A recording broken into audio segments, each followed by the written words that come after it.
Hello, everyone. On the very first hand, I do thank you all. Thank you for all the wishes that I got. This is the second time I got affected with COVID. And yes, it has been really disturbing for me. And I suffered a lot this time as well. And I'm still in isolation, actually. So it is in that condition we are going ahead with this session. Now, to start with this discussion, I what we have here is to discuss about two particular questions. The questions which were shared to you on Friday, that is 10th, Friday in the morning at 9, these questions they went live. Today we are going to discuss about those two questions, right? The topic, as I remember, the topic was about the nature and the scope of the subject sociology, and then again sociology and other social sciences. This was the comparative analysis of sociology with other social sciences. These were the two areas which we had for the discussion this time, right? So let's go forward with the discussion here. Now, guys, at times I'll be looking sideways to look at the question. Okay. As much as I remember, the first question was about nature and scope of sociology as a subject. To discuss about that. See, sociology as a subject, we all know it emerged in 1838, right? It was Auguste Comte in his book Positive Philosophy. Now, let me tell you here one thing. What I'm doing is intentionally I am elaborating the topic a little bit, right? We are going for discussion. There's no foundation of time or of any word limit as such. So as a result, I'm going full-fledgedly here. By the way, before I go forward, this time I received only one answer copy, right? The second answer copy reached me just a while back, just before starting the discussion. That's why. So in all, we have two answer copies from two people. Next time, I hope we would be getting more number of answer copies. Intentionally, let me say this to you. Intentionally, we are not allowing you to upload answer copies there on the site. The reason is, see, not all of us we write equal quality answers. No, we don't. Right? Some of you may feel comfortable in answering answers publicly. Some of us may not. Right? So why to make things public all the time?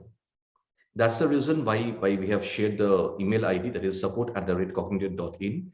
You can easily send your answers to that particular platform, to that particular email ID, and from there we'll be getting the answers, right? Now, as I tell you, so and then again, the corrected copies would not be shared from the site. No, the corrected copies would be sent to your email ID personally. Nothing in this respect would be made public, with a simple intention. Why to say, as I was saying, that not all of us we write equal quality answers. So if there is any mistake that I have committed, right? If there is any mistake that a particular aspirant has committed in the answer, that should remain between me and that aspirant. I am a little bit private person. I am not in favor of disclosing all our conversations, which I feel to be private. I'm not ready to disclose them in public. So the corrected copies from my side with the specific inputs, they would only go to your email. They would not be displayed in public, right? And I would urge all of you to please send your answers. This time I got just two answers. Next time, exactly after 15 days, again we'll be conducting this kind of a session, right? So when we go forward with this kind of session, the question would be uploaded on 25th of February, right? That would be another 5 day, and the discussion would take place on 27th of February. That'll be a Sunday. So next time again, whenever we go forward with this session, I would be expecting more number of questions. And as I told you, that I would prefer both the answers which you're submitting to be private, and also my feedback should be in private, because that's a typical discussion between you and me, right? In that sense, even I can be able to open up properly, and you can also write freely. That confidence should be there between you and me. That's the first and foremost thing. Okay. Now, Let's go forward with the answer, the first question and its answer. I actually started with my discussion on the first answer, but then I stopped and I discussed this area. Anyway, so the first question is about nature and scope of the subject sociology and discussion about it. As I told you, sociology is a subject that it came up, it emerged only in 1838. Auguste Comte would write a book called Positive Philosophy, and in that book, he would give us the idea about the subject sociology, right? But see, in which background sociology as a subject is emerging? The background was the background of chaos and the internal turbulence that was going on in the French society, right? This turbulence and chaos that was rising in the backdrop of rise of modernity in Europe. We all know about the book that was written by Auguste Comte and Saint-Simon, the research guide of Auguste Comte in 1822. The name of the book, Plan for Scientific Reorganization of Society. Plan for scientific reorganization necessary, scientific operations necessary for reorganization of society. Sorry. Plan for scientific operations necessary for reorganization of society. Why? Because of the chaos. So from here, the first thing I can deduce is that sociology as a subject emerged in modern society to study the modern human society, right? And in the backdrop of chaos and all the problems which were going on during that phase in Europe, right? As a subject, it is a very new subject, no doubt about it. 1838, just 183, 184 years back, the subject emerged, right?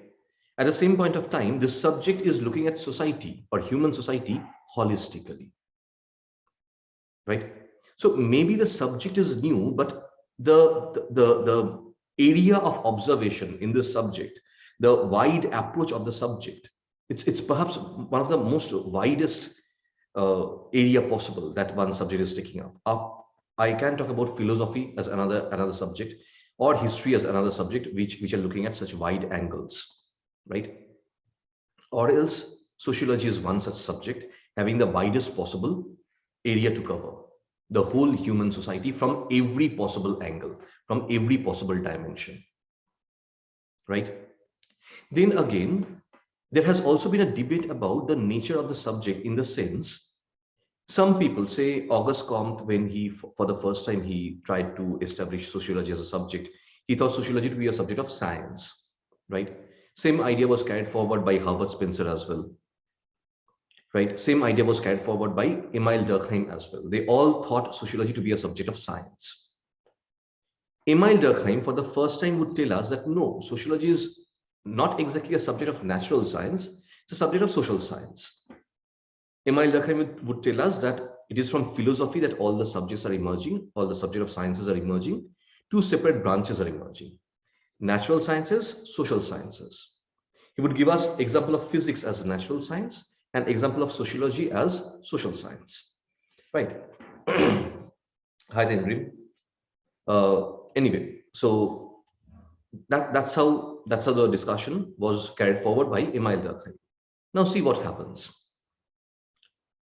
What Emile Durkheim said, though he distinguished between the two subjects, sociology, which is a social science, physics, which is a natural science, but then he treated the social sciences at par with the natural sciences. That's positivism. He said the subject of sociology is at par with any other subject of natural science. Similarly, just like in the natural sciences, here the subject matter has also got to be concrete. At the same point of time, the methodology of scientific study, that is experimentation, observation, all these things, they should also be here. Simultaneously, he also says that just like natural sciences, here in sociology as well, we should be able to generate or develop general laws. That's the idea of Emile Durkheim. This idea would be challenged by Max Weber. Okay. This idea of Emile Durkheim that I elaborated is the basic idea of positivism, as we discuss, right? Max Weber would challenge this. He would say, no, Sociology as a subject of social science, it has no obligation to match itself with that of the natural sciences, right? And he would say that no, sociology is far more complex given the variability in its subject matters. So we should be including the variable subject matters like individuals. We should be looking at both individuals and collectivity, right? So nothing concrete here in the name of subject matter. Whatever is there, we should be looking at everything, every social phenomena from every possible dimension, right? But Weber also tells us that at least we should be applying the scientific methodology, right? So when we look at all of these different dimensions, what we realize about the nature of the subject sociology is that it is a typical subject of social science. Okay, with the widest possible application, with the widest possible subject matter. And the subject matter is extremely variable in nature, right?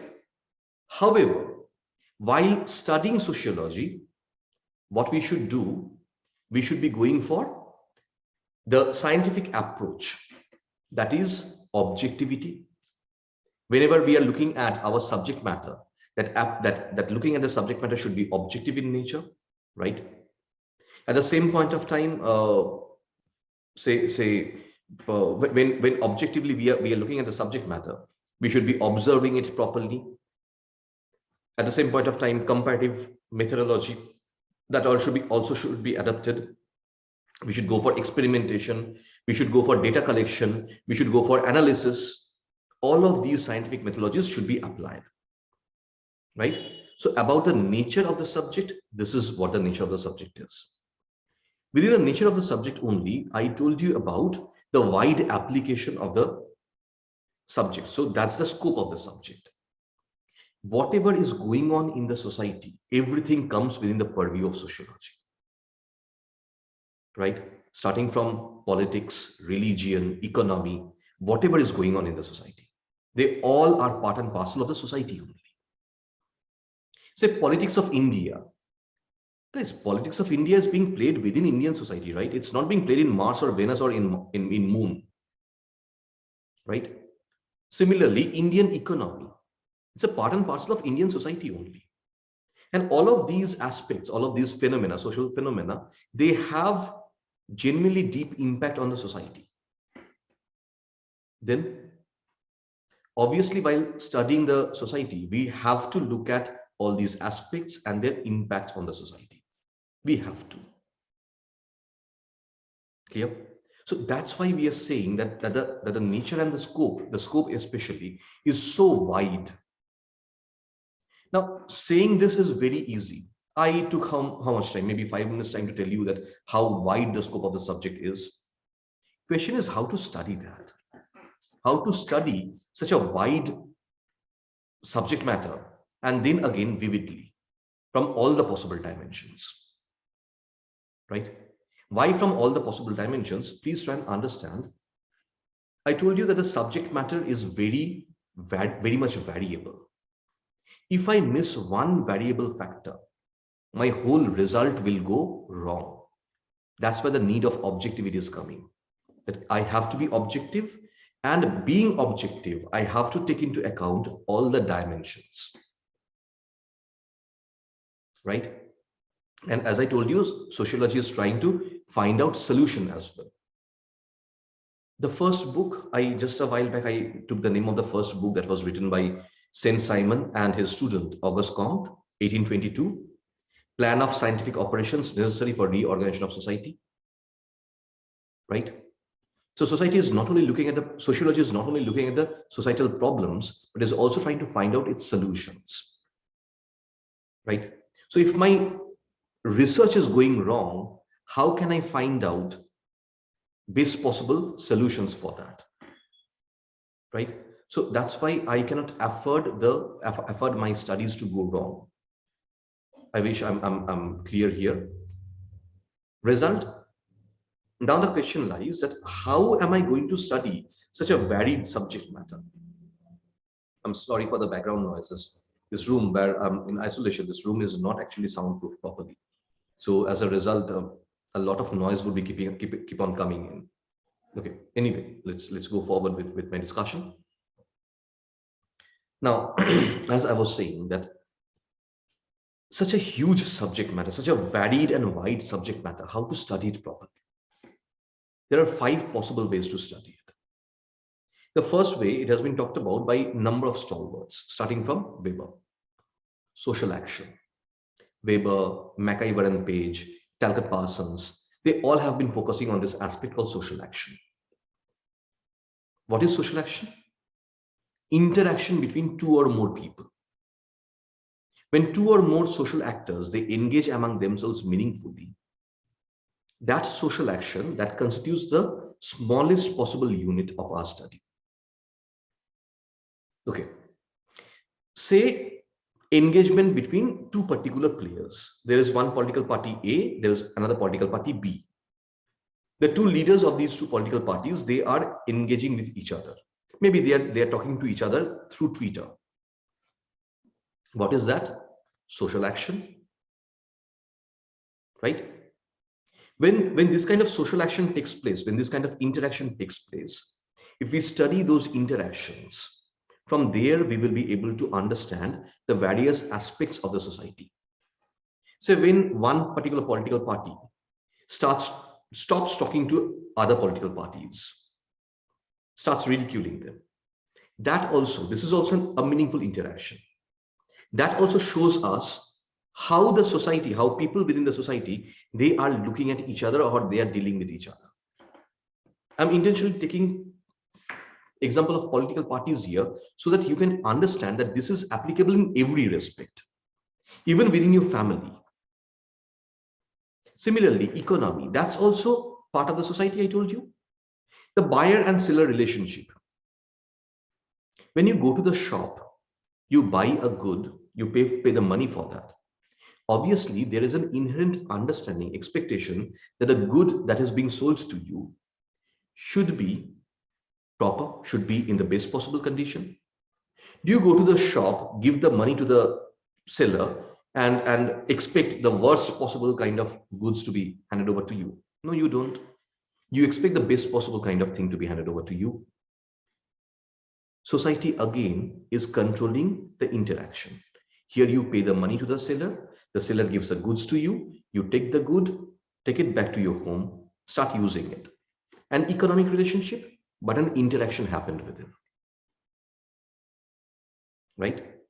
That's why Weber, McIver and Page, Talcott Parsons also, they all have been talking about social action as the most elementary thing, as a most elementary aspect of studying society holistically. That's one aspect of studying sociology, right? One way, one scope.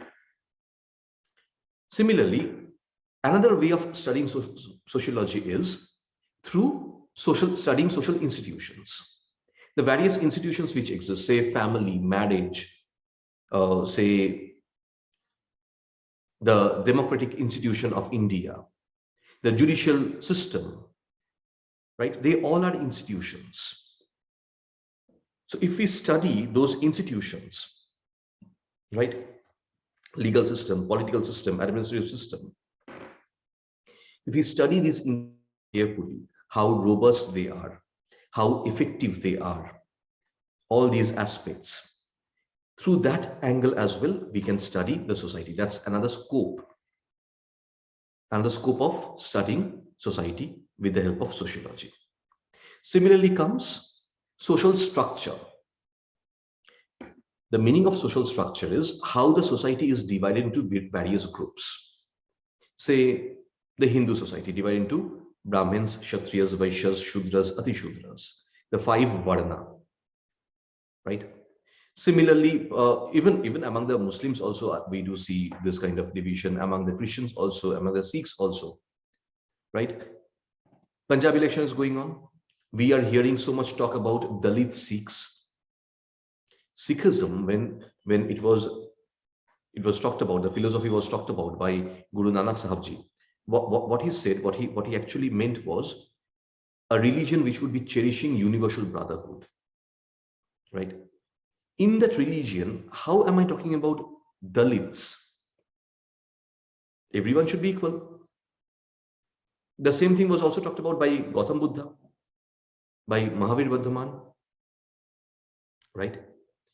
But even then, in all these religions, I'm looking at divisions, groupism, right? Studying this groupism or the layering of the various groups within the society, whether vertical layering or horizontal layering. That's the study of social structure, formation of groups, and how these groups are organized, right? We all know about the theory of social structure of Talcott Parsons. We all also know about the book of culture structure anomy of Martin. They all are studies of social structure.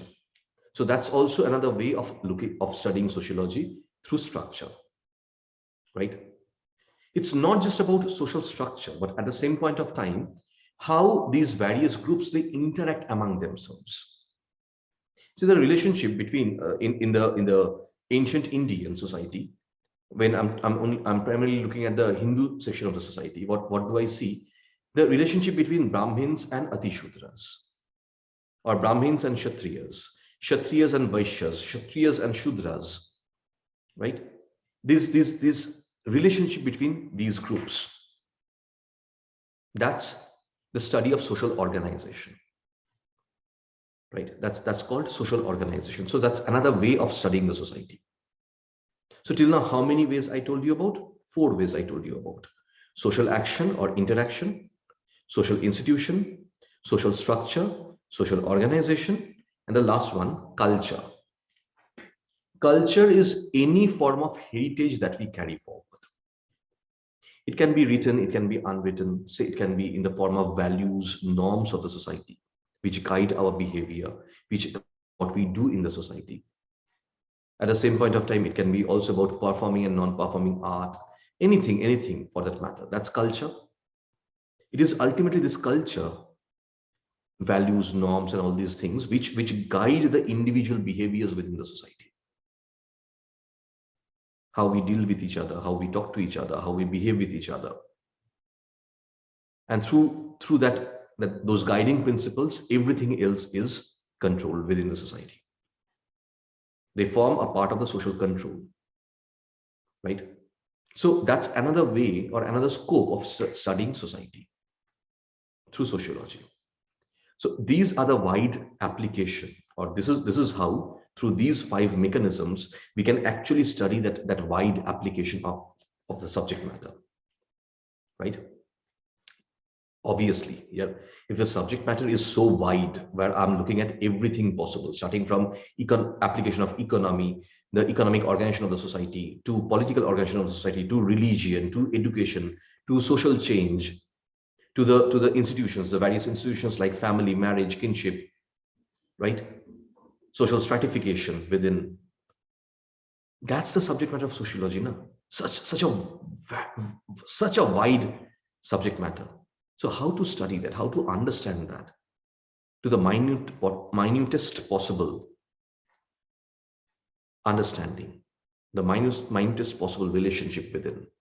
Because if I don't study it minutely, if I don't study my subject matter minutely, I would never be able to come out with the solutions, which is also necessary here in sociology. Clear?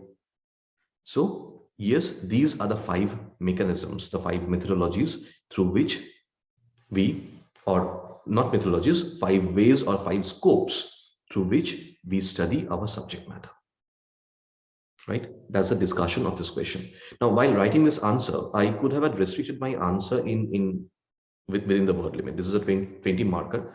The word limit was around 300. See, you, me, we are not supercomputers. We cannot write exactly in 300 words, right? UPSC also don't expect us to write in 300 words. 300 words means 300 plus minus 10%. Anything between 270 to 330. That's the word limit here. What we could have done, we could have easily kept this within that word limit of 270 to 330. But I didn't. I intentionally made the scope wide. right? As I did here in the discussion as well, for your understanding, to help you enrich your answer better. That's why I made the discussion so much holistic. Okay. If you know such a varied understanding, if you understand this thing properly, you can easily keep it within the word limit. That I know. Okay.